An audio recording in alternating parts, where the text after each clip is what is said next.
Good afternoon, everybody, and I would like to start off by asking a question. Do you like Hawaii? Well, if so, just imagine taking a vacation in Hawaii. The date is December 7th, 1941, the day Admiral Yamamoto and the Japanese Navy launched the attack on Pearl Harbor, bringing the United States and her military might into World War II. Good afternoon, everybody. My name is Charles Blackman, and I would like to inform you about three of the most significant battles of World War II and why. The first battle I would like to inform you about is the Battle of Midway. The Battle of Midway was a major naval battle fought in the Pacific between the United States and the Japanese Imperial Navy on the 4th to the 7th of June, 1942, just 6 months after the attack on Pearl Harbor.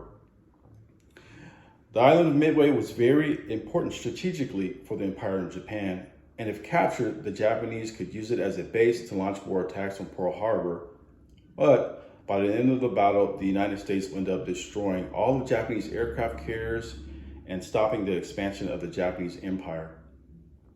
Military historian John Keegan called it the most stunning and decisive blow in the history of naval warfare. The Battle of Midway was significant because it crippled the Japanese Imperial fleet and allowed the U.S. Navy, along with the U.S. Marines, to begin its long island hopping campaign to retake territories in the Pacific, which eventually led to the end of the Japanese Empire.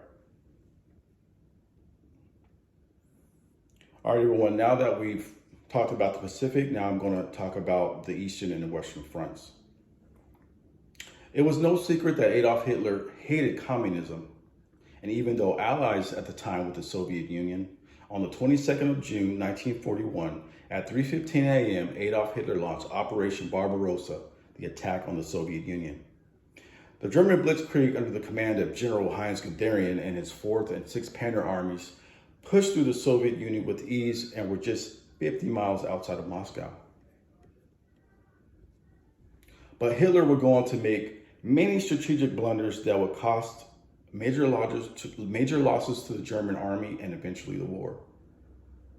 The next battle I will talk to you about is the Battle of Stalingrad.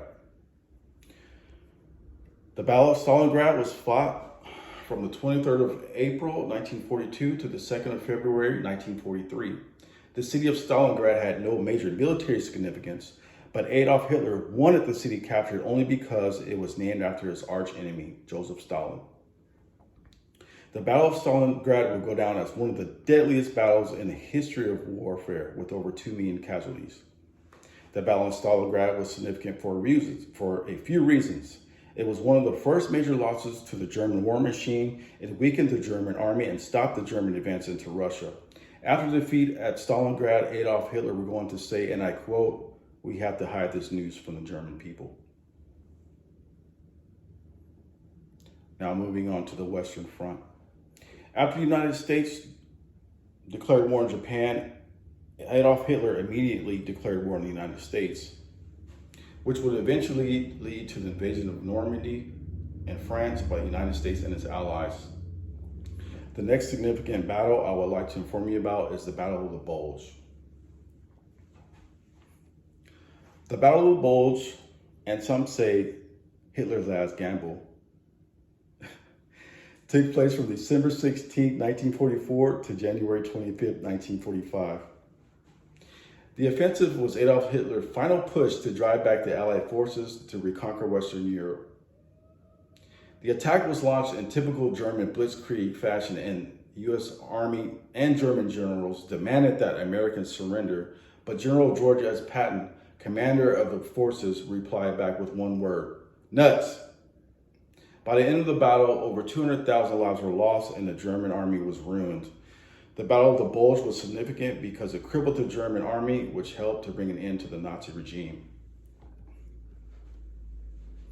Adolf Hitler, along with his wife Eva Braun, would end up committing suicide in 1945 in his underground Führer bunker under Berlin.